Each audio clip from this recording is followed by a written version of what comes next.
How to change graphics in Horror Tale 3. In this video, I'm going to show you how you can completely change the graphics. First of all, open the application. Now, here on the power option, you'll be able to see settings. Simply tap on settings. Now, we're in the settings interface. Here, you'll be able to see different options that are available. Now, on the second option, you'll be able to see graphics. Tap on graphics. So here's a drop down button.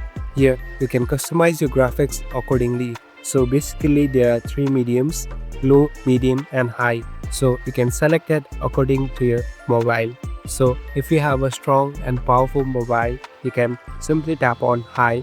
But if you have a low end mobile, you must go to low. Now if you do this, it will be more smoother, and if you go back, it's all set now. Thank you for watching this video. I hope this video will help you.